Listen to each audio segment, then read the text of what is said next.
Pero también es un problema que la gente todavía crea solo porque vote por otro partido o porque ahora elija a este hombre o a esta mujer para el poder que hace promesas tan bonitas, todo va a cambiar. No va a cambiar. Porque las estructuras del Estado de Derecho, la mecánica de la opinión pública, las conexiones internacionales en los sistemas políticos, en los sistemas económicos, en los circuitos financieros, simplemente son como son. Y no van a desaparecer solo porque yo me atreví a decir algo atrevido el día de las elecciones. Profesor Patzelt, en tiempos de tanta estridencia y arbitrariedad, usted es el último bastión del pensamiento. Su claridad retórica y habilidad para contextualizar se han vuelto raras. Me alegra mucho tener esta conversación y que esté aquí. Gracias por la invitación y tus palabras.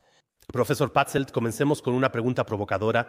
Cuando vi la entrevista de verano con Alicia Weidel hace 2 semanas, por un momento me quedé sin aliento. Eso fue una acción coreografiada por parte de ARD y de la policía. Mi primer impulso fue: no se puede grabar una escena de manera más barata. ¿Para usted también fue una farsa escenificada? ¿O en secreto piensa, gracias ARD por el 4 o 5% extra que ahora recibe AFD? Bueno, yo no doy las gracias cuando por necedad política se engorda la AfD.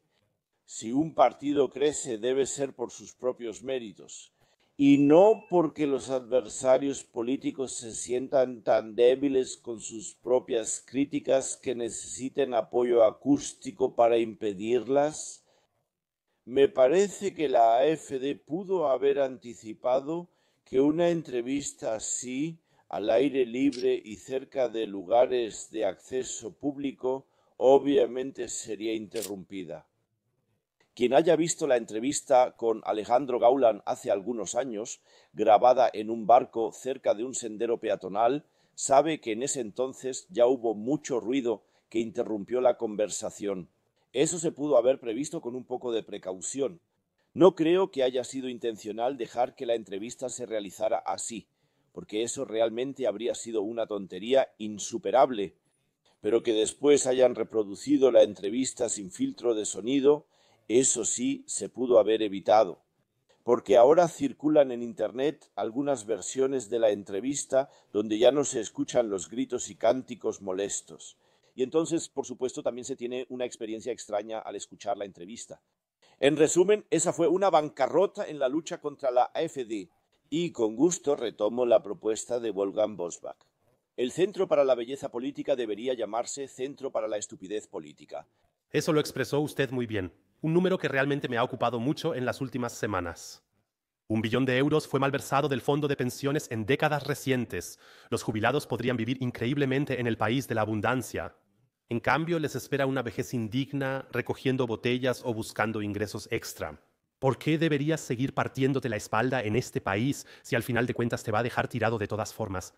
¿Y qué efecto tiene esto en los jóvenes, especialmente cuando ven que al final el Estado te abandona de todas formas? Empecemos con la afirmación de que la pregunta es ¿por qué quedarse en un país que en ciertos casos ignora la realidad? Es decir, cuando se trata de tu propio país, el que te gusta, con el que te identificas, entonces no te vas, sino que ves tu responsabilidad en detener los desarrollos negativos en este país, es decir, primero nombrarlos y luego reunir a personas que también quieran detener esos desarrollos negativos. Y luego trabajas para que el país realmente mejore. De lo contrario, lamentablemente es cierto que muchos jóvenes que tienen ganas de esforzarse dicen, bueno, en cuanto termine mis estudios, veré cómo puedo irme al extranjero, donde la legislación fiscal y las condiciones de vida en general sean tales que pueda realizar mi sueño de éxito personal, profesional y también material mejor que en Alemania, donde precisamente aquellos que tienen éxito suelen verse expuestos a la envidia considerable de quienes no son tan exitosos y que además se suben al pedestal de la justicia social y dicen es absolutamente injusto que tú, que ya eras privilegiado por tu origen, ahora también tengas una profesión prestigiosa y encima recibas dinero por ello. Y en un país así mucha gente no ve sus verdaderas perspectivas. Y para unir esto con el primer punto, si además se ha educado a la gente con la idea de que da igual en qué parte del mundo vivas, porque en todos lados tendría la misma responsabilidad. Sí, entonces uno expulsa a la gente del país y no logra que aquellos que envejecen en el país lo hagan con dignidad y en buenas condiciones. Cabe añadir, por supuesto, que poco a poco comenzaremos a darnos cuenta de otra cosa. Aquellos que en sus años activos decían no necesitamos hijos porque el Estado nos cuidará, sí, sufren ya sea de soledad en la vejez, lo cual ya es bastante grave, pero también sufren cada vez más porque ya no reciben de la siguiente generación esa ayuda que durante siglos fue algo completamente natural en todas partes. Esto también muestra que hemos tomado el camino equivocado al ceder nuestras responsabilidades personales a la entidad llamada Estado. Como mencionó, cada año emigran de Alemania 300.000 personas altamente calificadas de entre 25 y 55 años. Además, unas 500.000 a 600.000 personas ingresan a los sistemas sociales, la mayoría sin calificación. No son cifras de la FD, sino de la Oficina Federal de Estadística. Vamos directo al desastre.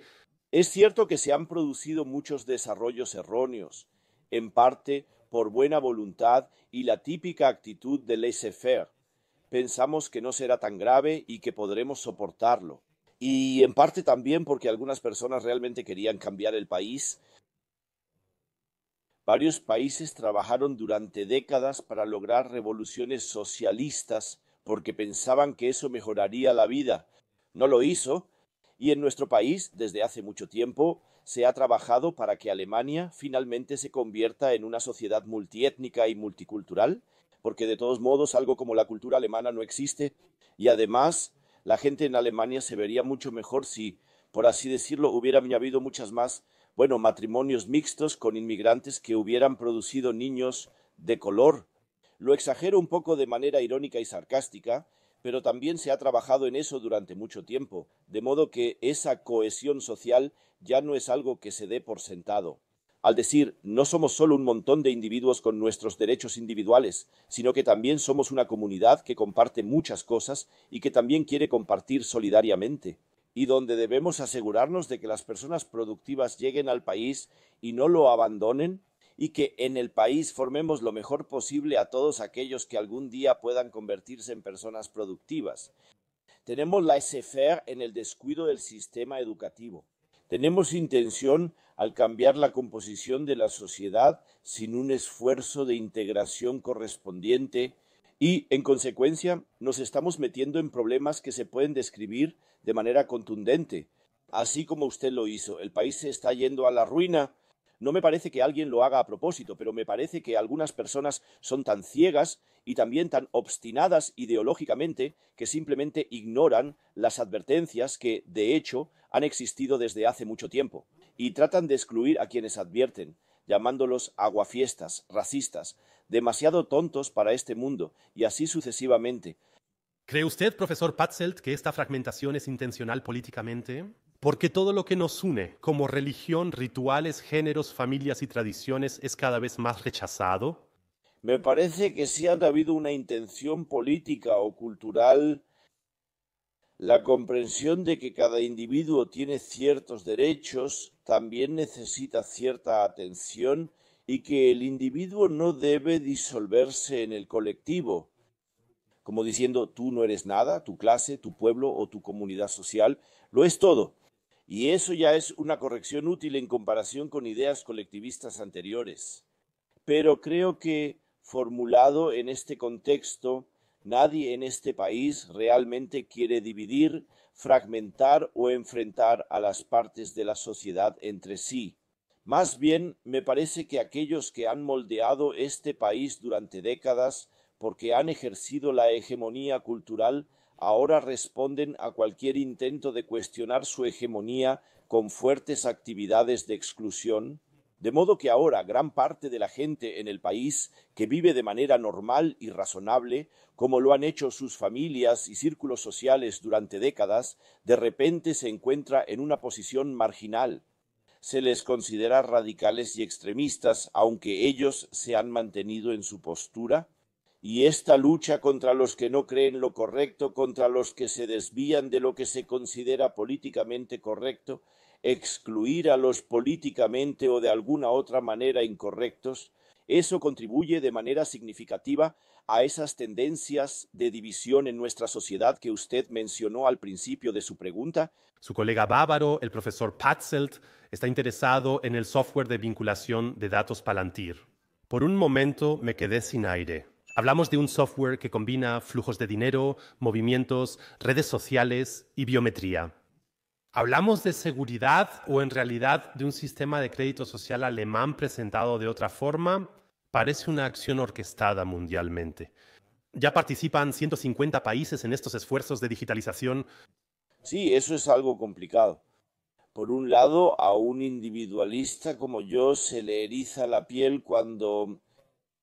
Y también puede tratarse de una mujer en muchos casos, cuando él o ella tiene la impresión de que la libertad personal, incluso de moverse de forma anónima, ya no se permite, sino que todo debe ser transparente. Luego se nos pide que aceptemos la suposición de que el Estado, que recopila y vincula estos datos, nunca los analizaría con intenciones maliciosas o de mala fe, porque soy una persona decente, no tengo nada que ocultar. Así cualquiera puede saber cuánto retiro en cajeros, dónde como o viajo de vacaciones, no tengo nada que ocultar. La idea de que el ciudadano no tiene nada que ocultar y que eso ahora es una norma. El ciudadano debe mostrarse ante el Estado en todo momento, si no es un riesgo para la seguridad. Eso ya nos está llevando a un mundo nuevo que no es nada bonito. Y en sistemas políticos que, digamos, en la tradición confuciana, creen que un Estado dirigido por los buenos, los inteligentes, los correctos, de todos modos hará lo mejor posible con los datos de la población y que también garantizará la armonía social y de otros tipos. El mundo sería especialmente hermoso si los responsables políticos conocieran todo lo que ocurre en el país y pudieran intervenir a tiempo para controlarlo. Sí, esa es la creencia en el dictador bueno, esa es la creencia en la bendición que trae una dictadura bien dirigida, y en Europa no deberíamos adoptar esa creencia. Toda la experiencia histórica demuestra que, cuando el Estado nos observa demasiado, sabe demasiado de nosotros y quiere educarnos demasiado intensamente, no sale nada realmente bueno de eso. En Alemania siempre miramos con arrogancia a los chinos atrasados y antidemocráticos. En el fondo son los mismos principios, solo que introducidos de forma silenciosa y pérfida. Se puede decir así.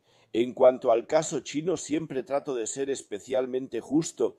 Es simplemente la idea central de la práctica de gobierno china desde que existe China como un Estado unificado o como una cultura unificada, es decir, desde 1500 a.C., desde la dinastía Shang, y es la idea central del Estado chino desde que el pensamiento confuciano se impuso en el cuarto o tercer siglo antes de Cristo, que el Estado debe vivir en armonía y que es tarea de los líderes políticos asegurar esa armonía. Y si quiero asegurar la armonía, entonces como el responsable, como alguien políticamente superior, mayor, más sabio y especialmente como hombre, debo saber lo que piensan las mujeres, los menos sabios, los subordinados y así sucesivamente. Así que en los contextos tradicionales y culturales chinos, esto tiene un valor diferente al de los contextos culturales europeos, donde siempre desde la época griega hemos destacado al individuo, donde siempre hemos luchado en todas las luchas por la libertad europeas u occidentales para que el Estado no se vuelva invasivo, donde estamos acostumbrados a que, desde el auge del cristianismo en el dualismo occidental, el Estado no debe administrar las almas de las personas y que la Iglesia, que administra las almas de las personas, no debe ejercer poder estatal en la medida de lo posible. Eso significa que en nuestra cultura, en nuestro entorno cultural, esta vigilancia estatal de seguridad, estos puntos de crédito social que se otorgan por buen comportamiento, tienen un valor completamente diferente. Y si ahora no decimos, bueno, la cultura china es muy superior a la europea, ya es hora de que todos nos convirtamos en chinos. Sí, entonces uno podría estar muy a favor de eso. Aprecio la cultura china, pero no quiero ser chino, prefiero los patrones culturales europeos. Y ahí el individuo y su libertad deben estar en el centro del pensamiento político y de la organización estatal. Ahora muchas personas nos están viendo y piensan, Dios mío, ustedes están creando aquí una versión totalmente distópica y negativa. Denos un poco de esperanza antes de que uno quiera irse y enterrarse vivo. Bueno, si alguna generación tuvo motivos para preocuparse por el futuro, fueron aquellos que en 1945, ya sea como alemanes, como personas desplazadas o como personas cuyos países de origen fueron destruidos por la Segunda Guerra Mundial, se pusieron a reconstruir sus vidas. ¿Y qué hicieron las personas en 1945? ¿Se pusieron a lamentarse? Bueno, eso seguro que también lo hicieron. Y mientras más culpable se sentía uno de todas esas maldades, probablemente más lo sentía por dentro, aunque no lo mostrara por fuera, pero se pusieron a reconstruir todo y sobre todo trajeron hijos al mundo. No perdieron la esperanza de tiempos mejores y de ahí surgieron culturas muy productivas y libres. Eso significa que en cuanto una generación consentida o incluso dos generaciones y media consentidas dejan de ser quejumbrosas y dejan de decir, ay, todo va a estar muy mal, va a hacer un calor terrible y ya no se puede confiar en nadie. En este país nada funciona, la economía no avanza, la democracia se perdió y no se puede reformar nada. Cuando estas generaciones superen su actitud quejumbrosa y eviten la agresividad barata, todo está mal y debemos salir a las barricadas. En cuanto digan, bueno, mejor vamos a colaborar, empezando poco a poco en nuestro propio entorno para mejorar las cosas, entonces una espiral de reformas se va a extender por todo el país. Y por lo tanto siempre vale la pena ver los grandes problemas, porque de lo contrario uno navega a ciegas en los océanos de este mundo.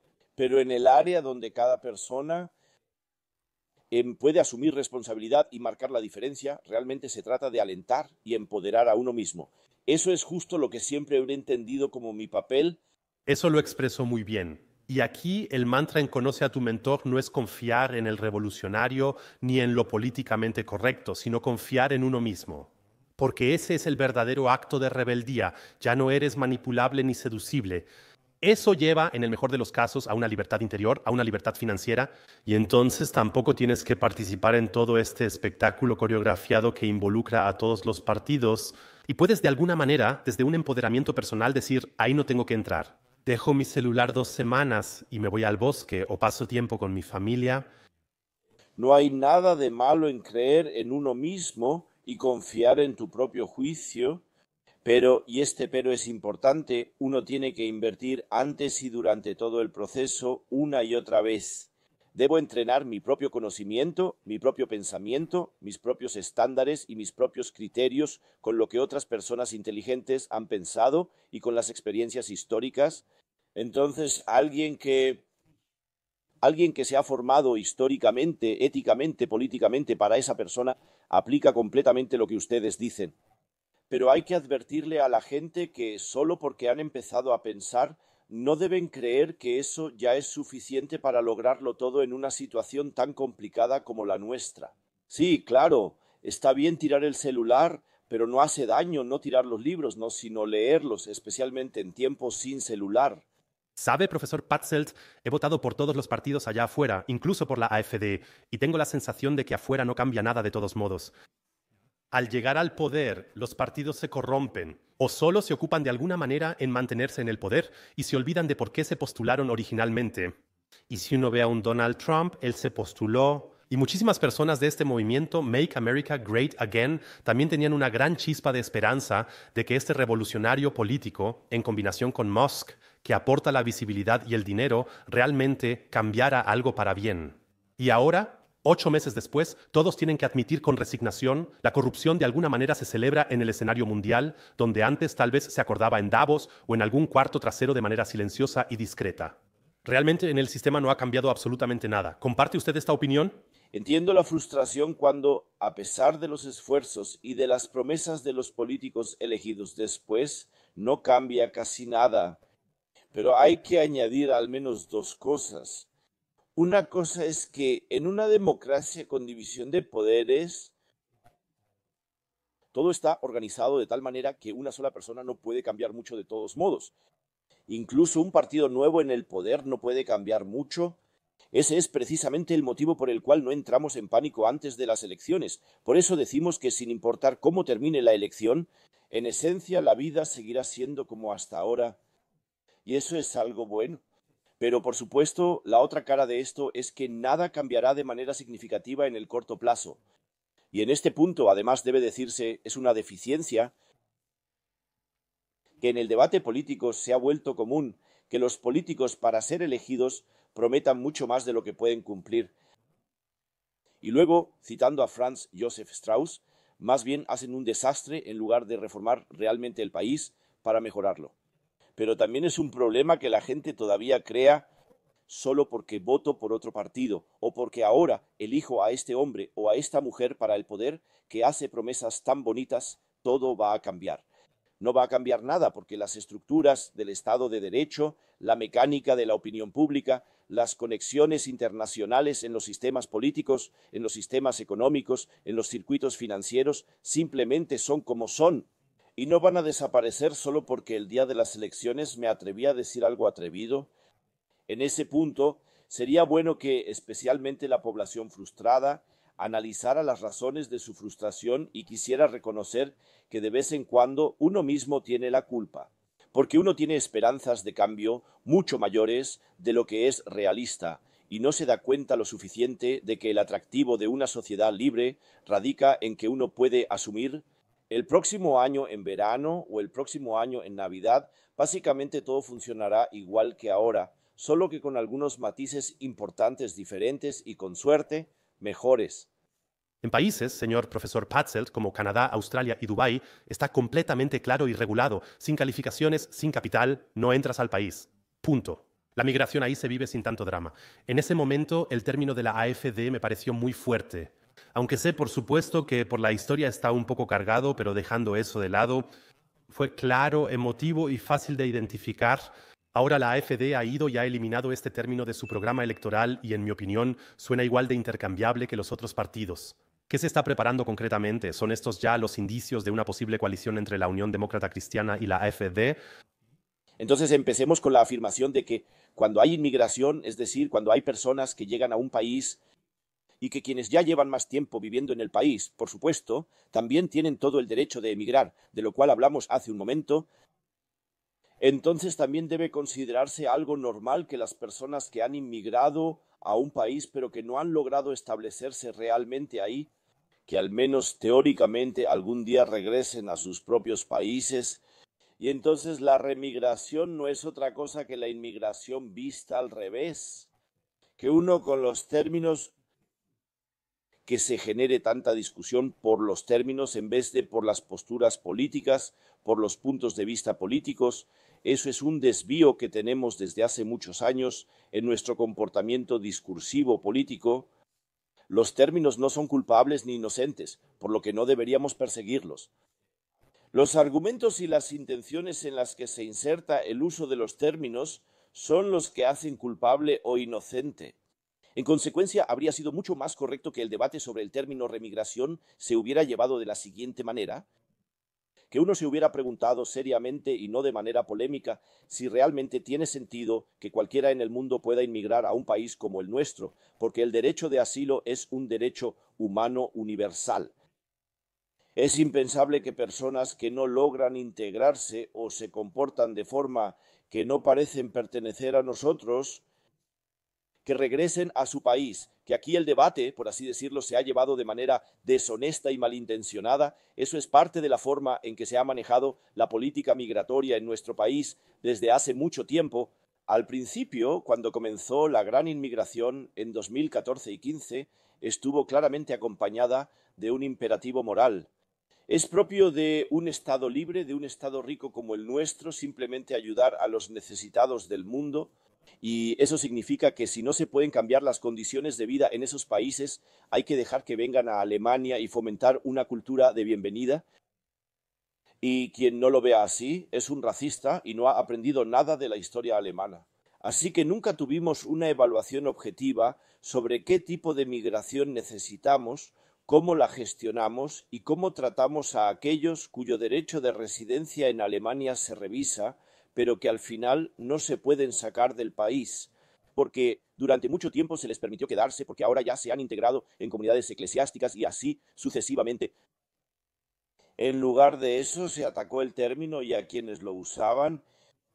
Y en cuanto a la AfD, en algunas partes querían imponer el término, por así decirlo, como un equivalente al término inmigración. y otras partes sabían que eso simplemente le daba ventajas a los adversarios políticos. En un congreso federal del partido, Alice Weidel dijo: entonces se llamará remigración. Y ahora la AfD está trabajando, por así decirlo, en sellar su techo y abandonar en la medida de lo posible posiciones que ya no son aceptadas ni siquiera por la jurisprudencia. Ese es el gran conflicto entre Maximiliano Krah y la gente del antiguo Instituto de Política Estatal en Schnellroda para reducir áreas vulnerables a ataques. Y si eso no solo se dice de manera táctica, sino estratégica, como una normalización de la AfD como un partido de oposición alemán normal, entonces yo sería el último en criticar algo así. Si solo es algo planteado de manera táctica, entonces hay que mirar más a fondo y criticar las estructuras más profundas. Profesor Patzelt, sobre vacunación obligatoria, migración y Ucrania. Había mucha presión y la AfD estaba fuerte, en mi opinión, con razón alzaron la voz. Sobre Gaza, silencio, porque todos los partidos fallan, sean de izquierda, liberales o conservadores. ¿Cuesta la crítica a Israel hoy en día la carrera profesional? Me parece que no es tanto la crítica a Israel lo que cuesta la carrera, sino más bien la defensa de Israel. Y una de las razones, me parece, es que los alemanes, como una de las lecciones de 2 guerras mundiales perdidas, han aprendido o creen haber aprendido que el uso de la fuerza siempre está mal. Y en consecuencia, en Alemania no hay una comprensión de cómo se siente un Estado y su población cuando, desde la fundación del Estado, se es atacado constantemente. Y, de hecho, libra sus propias guerras principalmente como guerras preventivas, o para neutralizar bases extranjeras de personas que atacan dentro del país.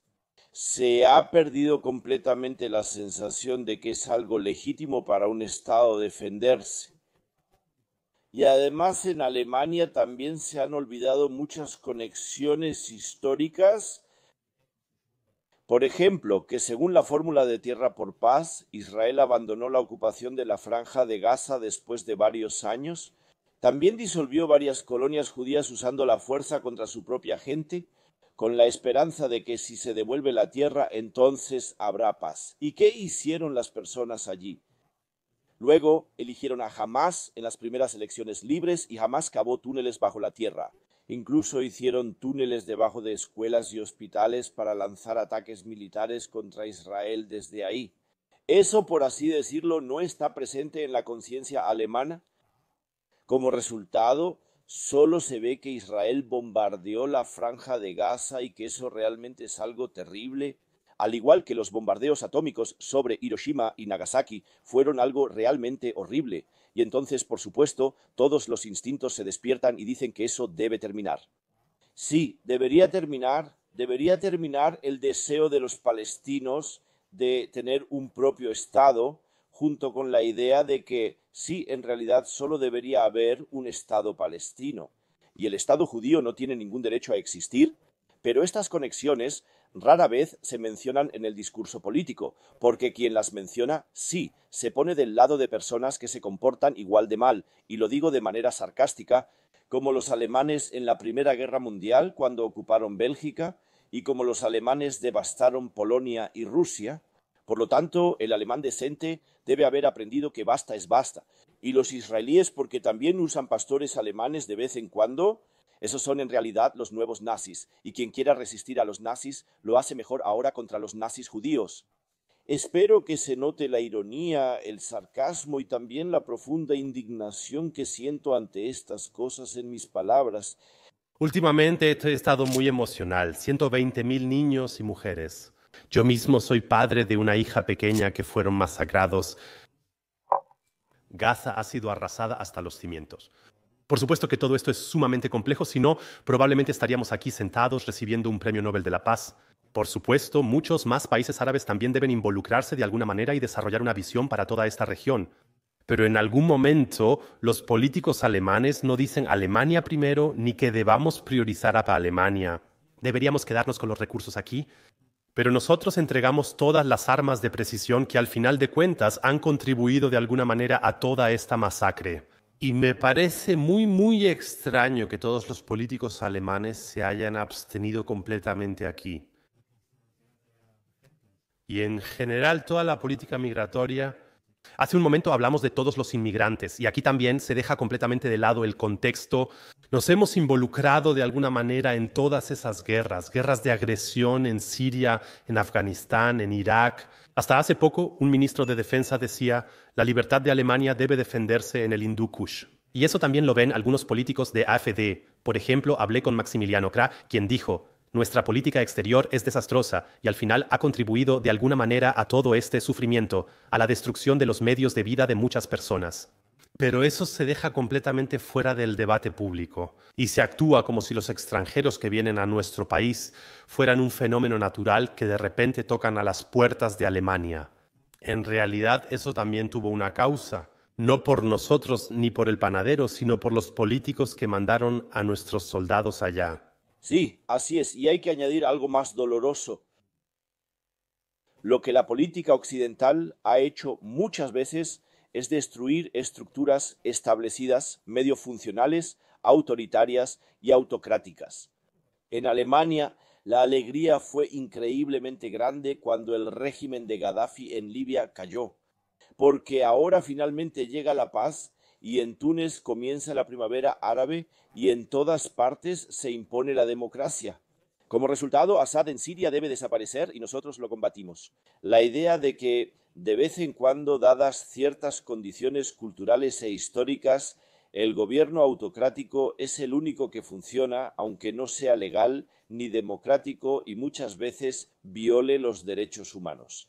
Esta comprensión es amarga, y porque muchas guerras occidentales también se han librado por esa razón o se han hecho entregas de armas o apoyos a insurgentes para derrocar sistemas autocráticos, con la creencia predominante de que si todo el mundo es democrático, ya no habrá más guerras, lo cual tal vez sea cierto o tal vez no. Aún no hemos podido comprobarlo porque hay demasiados países que no son democráticos. Pero como existía la creencia de que bastaba con destruir regímenes autoritarios para crear algo mejor, por eso se ha hecho una política exterior tan terriblemente equivocada. Y por supuesto, especialmente en el mundo árabe, esta política exterior equivocada, que comenzó con la alegría por la caída de Gaddafi y continuó con la lucha contra el dictador sirio, y cuya historia previa también incluye la guerra de los estadounidenses contra Irak. Como eso es así, el asunto se ha pospuesto. Hay mucha complicidad occidental en todo esto, y ahí es donde los políticos tienden a no hacer grandes explicaciones sistemáticas como las que nosotros dos podemos permitirnos aquí. En una carpa de cerveza como político no podría hacerlo. Y por eso en el público también se presenta una imagen demasiado simple. Y cuando Maximilian Krah dice en este punto que nuestra política exterior es un desastre, hay que decir, donde alguien tiene razón, sin importar si uno está de acuerdo con él en otras cosas o no. Profesor Patzelt, para terminar, ¿puedo hacerle una pregunta personal? Siempre. ¿Es usted religioso? Sí, lo soy y me hace bien. ¿Le preocupa este creciente desarraigo de la sociedad, este vacío emocional cada vez mayor que se encuentra en todas partes? Sí, porque cuando las personas ya no tienen, por así decirlo, un hogar metafísico, cuando ya no encuentran estabilidad en decir, bueno, lo que sucede aquí y ahora no es todo, hay cosas más importantes. Entonces surge una dinámica que arrastra hacia abajo a una comunidad, a un estado. Entonces, por así decirlo, ya no existen las estrellas a las que uno no puede llegar, pero que sirven de orientación. Solo queda la mirada hacia el mar turbulento o la vista de las dunas de arena en las que uno vaga sin rumbo. Uno pierde la orientación. Y cuando las personas están insatisfechas en lo más profundo, son infelices, no encuentran consuelo en ningún apoyo que no tienen en sí mismas ni en su entorno, pero que sí podrían encontrar en relaciones de trascendencia. Entonces eso no le hace ningún bien a lo que los estadounidenses llaman salud mental, es decir, un estado mental equilibrado, amable, resistente y orientado hacia el futuro. Y además, especialmente en tiempos que son difíciles o que al menos no son del todo agradables, ya es útil decir, bueno, pase lo que pase, al final todo saldrá bien, alguien ya se encargará de eso. Lo expresó usted muy bien. Y de hecho me preocupa mucho esta tendencia de vagar por el mundo sin un fundamento religioso, sin una brújula moral, completamente desorientados. Quienes tienen algún anclaje, sin importar religión, suelen ser más estables y claros de mente. Yo también lo veo así. Y que eso no se reconozca en su diversidad es una de las tragedias. Mire, en Alemania del Este, el comunismo fue especialmente exitoso en erradicar las huellas de la religión o la religión misma, de modo que solo quedan rastros de religión. Como he vivido en el Este durante mucho tiempo, me doy cuenta de cuánta colorido y calidez de la vida faltan donde no hay religión. Y en ese sentido, veo con preocupación que poco a poco todo nuestro continente se está privando de esa fuente de calidez, de valor y también de energía para actuar. La religión, sea cual sea su forma, siempre reactiva a todo. Profesor Patzelt, como pregunta final, con la sabiduría que tiene hoy en día, ¿qué le aconsejaría a su yo de 18 años? Probablemente le aconsejaría a mi yo de 18 años que no sea demasiado seguro de sí mismo, que no confíe solo en sí mismo, solo porque es uno mismo, sino que primero lea mucho, que se enfrente a los verdaderamente grandes y que adquiera experiencia histórica. Y al decir esto se me ocurre que le aconsejaría a mi yo de 18 años que llegue a ser como el yo de 72 años que soy ahora. Y entonces me doy cuenta de inmediato de que así tampoco funciona. Cada quien tiene que pasar por su propio proceso de conocimiento y maduración a su manera, aunque por supuesto se puede orientar a los jóvenes. Lo más importante al respecto es una vieja frase en latín que dice verba docent exempla trahont. Las palabras enseñan, los ejemplos arrastran. Lo mejor sería si alguien le hubiera mostrado a mi yo de 18 años cómo sería yo a los 72. Palabras finales hermosas y positivas. Gracias por las ideas y le deseo lo mejor. Con gusto, y también le deseo todo lo mejor y espero con gusto nuestra próxima conversación.